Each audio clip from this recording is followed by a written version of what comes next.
کربلا کے بعد کیا ہوا؟ کربلا سے دمشق اور دمشق سے مدینہ۔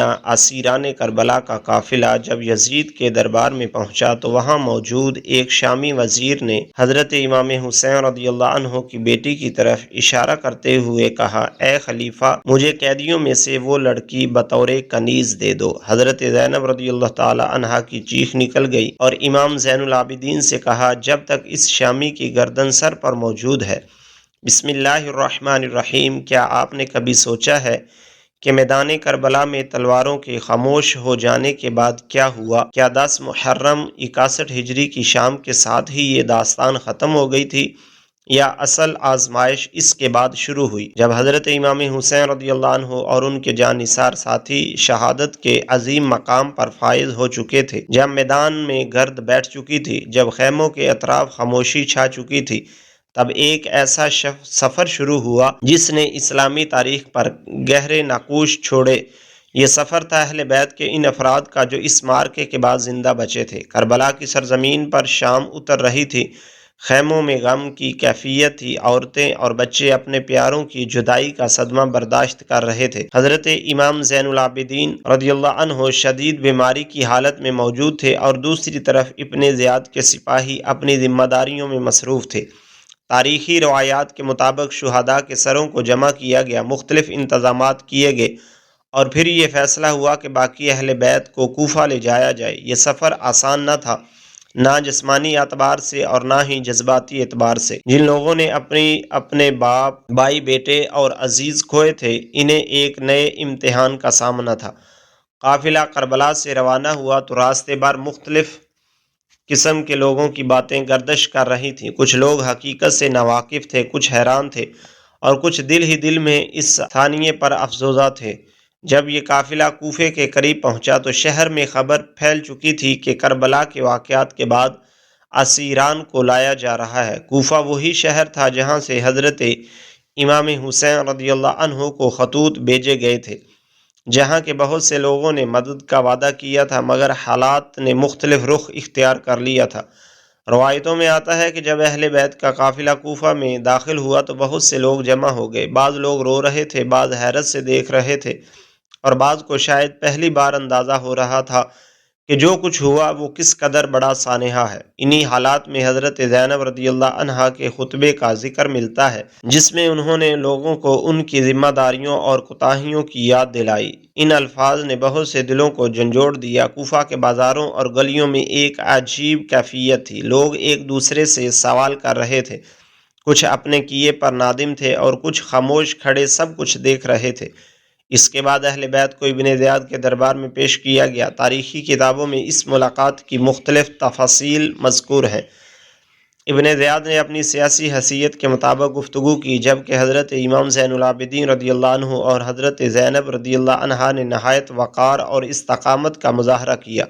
یہ وہ لمحے تھے جب بظاہر اقتدار ایک طرف تھا مگر اخلاقی قوت دوسری طرف دکھائی دے رہی تھی۔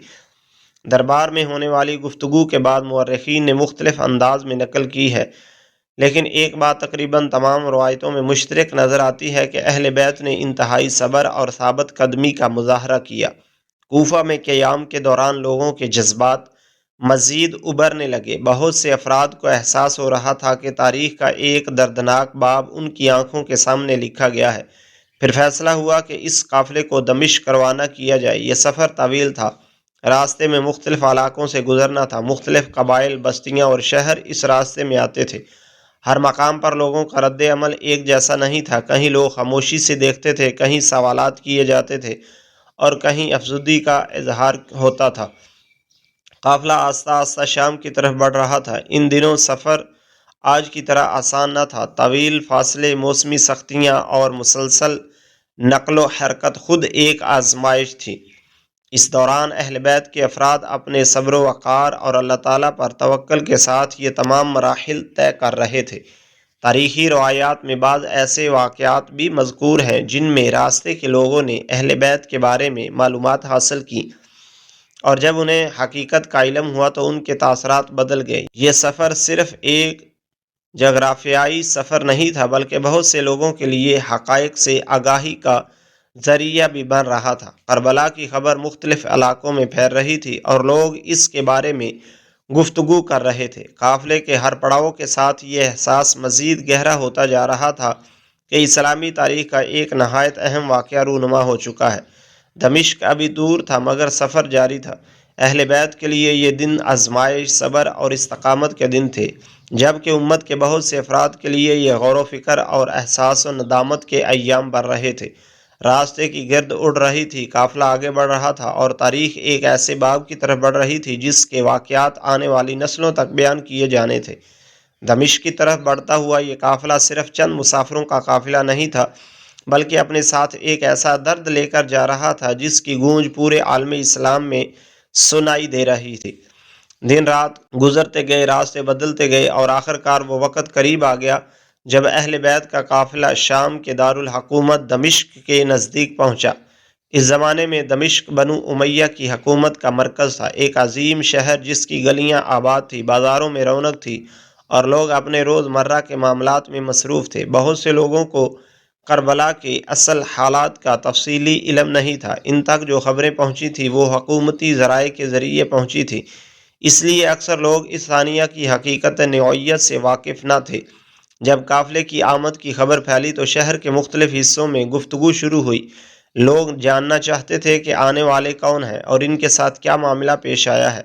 تاریخی روایات کے مطابق دمشق میں داخلے کے وقت لوگوں کی بڑی تعداد جمع تھی۔ بعض لوگ محض تماشائی تھے، بعض تجسس میں مبتلا تھے اور بعض کو حقیقت کا علم نہ ہونے کی وجہ سے وہی تصور تھا جو ان تک پہنچایا گیا تھا۔ لیکن جیسے جیسے اہل بیت کا تعارف سامنے آتا گیا، بہت سے لوگوں کی سوچ بدلنے لگی۔ قافلہ شہر کے مختلف راستوں سے گزرتا ہوا اپنے مقررہ مقام تک پہنچا۔ اس دوران حضرت امام زین العابدین کی بیماری برقرار تھی، لیکن اس کے باوجود ان کا وقار اور تحمل نمایاں تھا۔ حضرت زینب رضی اللہ عنہا اور دیگر اہل بیت نے بھی ہر مرحلے پر صبر کا دامن مضبوطی سے تھامے رکھا۔ دمشق کے لوگوں میں سے بہت سے افراد ایسے تھے جنہوں نے پہلی مرتبہ رسول اللہ صلی اللہ علیہ وآلہ وسلم کے نواسے کے خاندان کو قریب سے دیکھا۔ ان کے ذہنوں میں مختلف سوالات پیدا ہونے لگے۔ بعض روایات میں ذکر آتا ہے کہ لوگوں نے ایک دوسرے سے پوچھنا شروع کیا کہ اگر یہ واقعی رسول اللہ صلی اللہ علیہ وآلہ وسلم کے اہل بیت ہیں تو پھر ان کے ساتھ یہ معاملہ کیوں پیش آیا؟ یہ سوالات آہستہ آہستہ عام ہوتے جا رہے تھے۔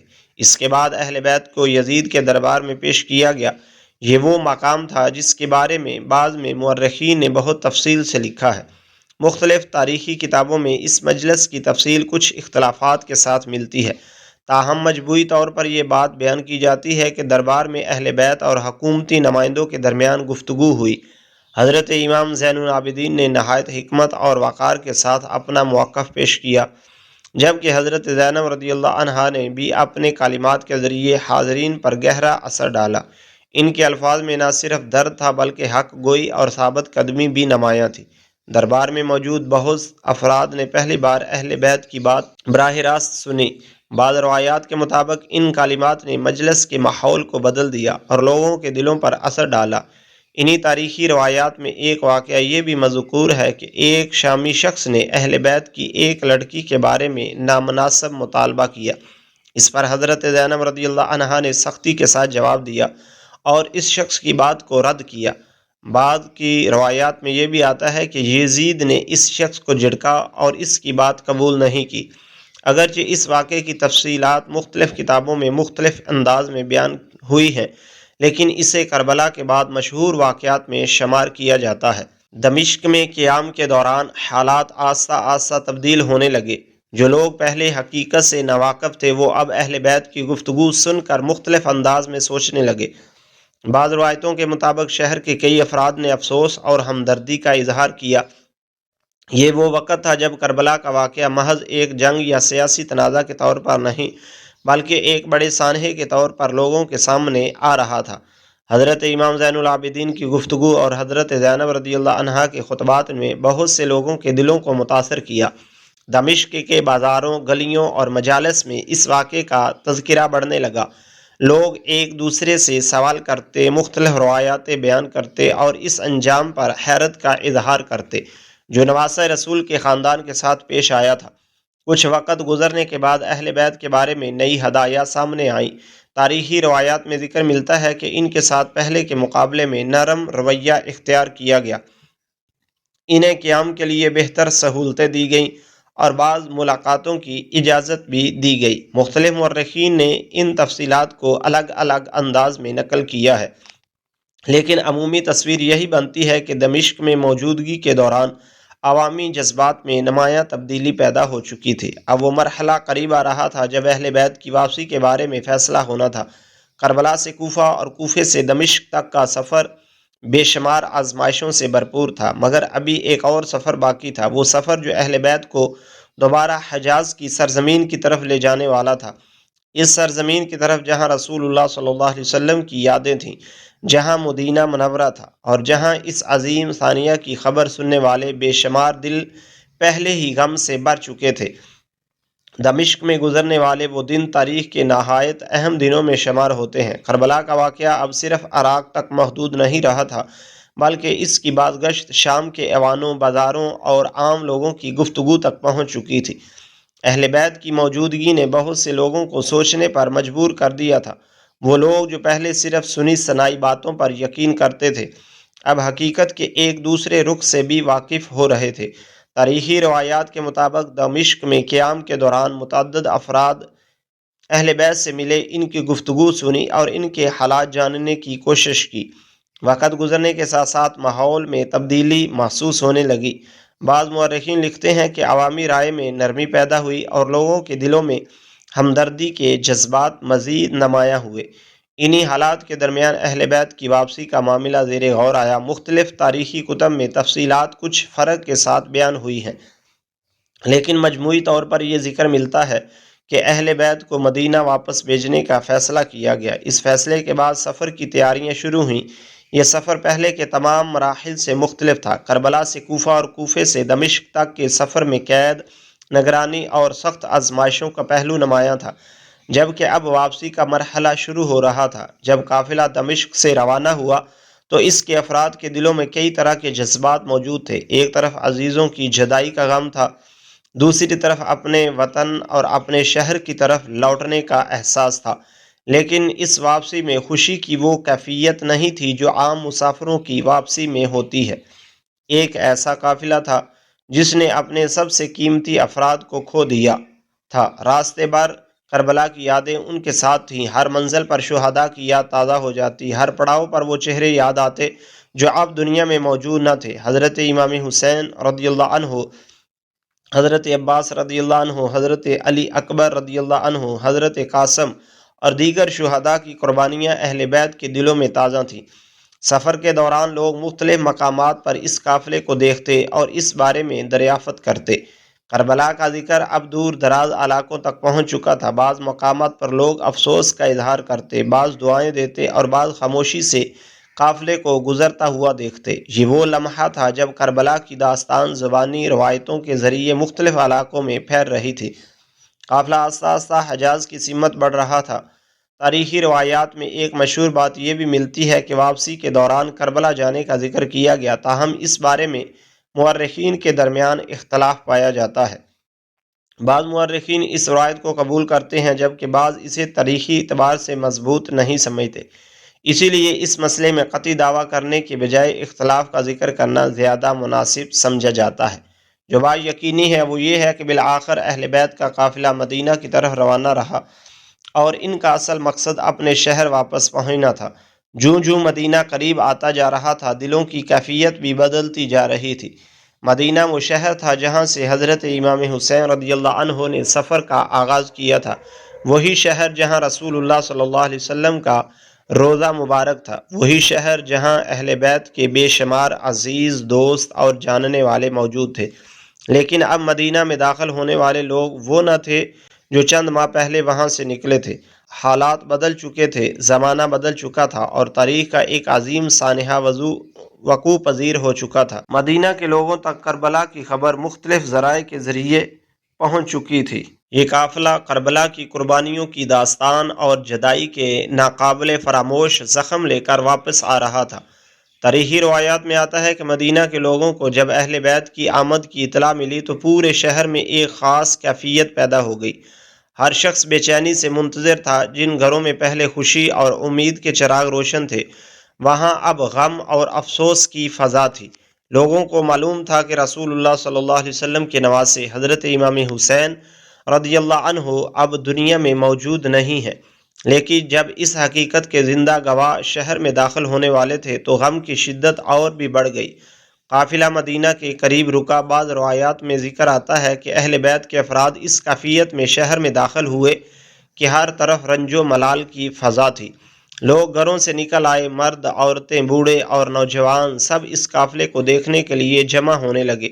بہت سے افراد کی آنکھوں سے آنسو جاری تھے۔ یہ صرف ایک خاندان کا غم نہیں تھا بلکہ پورے مدینہ کا غم بن چکا تھا۔ حضرت امام حسین رضی اللہ عنہ رسول اللہ صلی اللہ علیہ وسلم کے نواسے تھے، اس لیے ان کی شہادت کی خبر نے پورے شہر کو ہلا کر رکھ دیا تھا۔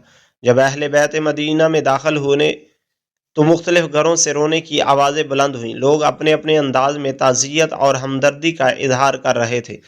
تاریخی کتابوں میں ذکر ملتا ہے کہ اہل مدینہ نے اس سانحے کو انتہائی دکھ کے ساتھ یاد کیا۔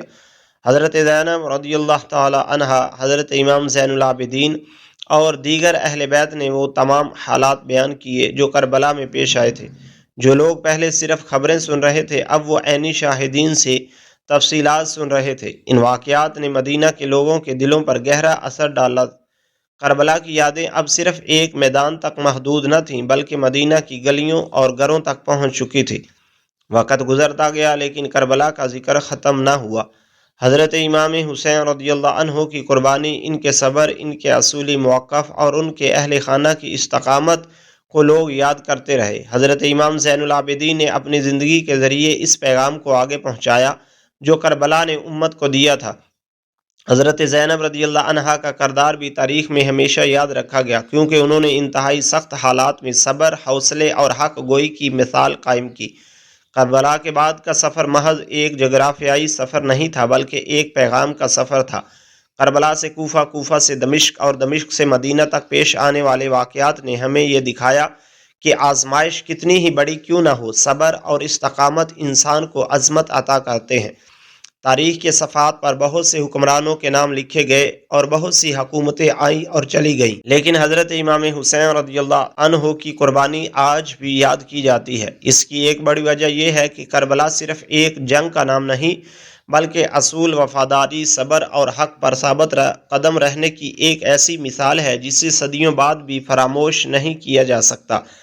اہل بیت نے جن مشکلات کا سامنا کیا، جن مصائب کو برداشت کیا اور جس وقار کے ساتھ ہر مرحلہ طے کیا، وہ اسلامی تاریخ کا ایک اہم باب ہے۔ مدینہ واپس پہنچنے کے بعد بھی کربلا کی یادیں اہل بیت کے دلوں میں کبھی محو نہ ہو سکی۔ ہر یاد ایک شہید کی یاد تھی، ہر ذکر ایک قربانی کو یاد دلاتا تھا اور ہر آنسو اس عظیم ثانیہ کی گواہی دیتا تھا جس نے امت کی تاریخ پر گہرا اثر چھوڑا۔ یہی وجہ ہے کہ جب بھی کربلا کا ذکر آتا ہے تو صرف میدان جنگ کا تذکرہ نہیں ہوتا بلکہ ان لوگوں کا بھی ذکر ہوتا ہے جنہوں نے ثانیہ کے بعد صبر و استقامت کے ساتھ زندگی گزاری، جنہوں نے دکھ اور مصیبت کے باوجود اپنے کردار اور اپنے وقار کو برقرار رکھا، اور جن کی زندگیوں نے آنے والی نسلوں کو یہ سبق دیا کہ حالات کتنے ہی سخت کیوں نہ ہوں، ایمان، صبر اور حق کے ساتھ وابستگی انسان کو تاریخ میں زندہ رکھتی ہے۔ کربلا کا سفر میدان میں ختم نہیں ہوا تھا، اس کی بازگشت کوفہ، دمشق اور مدینہ تک پہنچی اور پھر وہاں سے نسل در نسل منتقل ہوتی ہوئی آج تک دنیا کے مختلف خطوں میں سنائی دیتی ہے، جہاں لوگ حضرت امام حسین رضی اللہ عنہ اور ان کے رفقا کی قربانیوں کو یاد کرتے ہیں اور ان کے صبر و استقامت اور عزم سے سبق حاصل کرتے ہیں۔ ناظرین، آزمائش کتنی ہی بڑی کیوں نہ ہو، ایک مسلمان کو حق، صبر اور اللہ تعالیٰ پر بھروسے کا دامن کبھی نہیں چھوڑنا چاہیے۔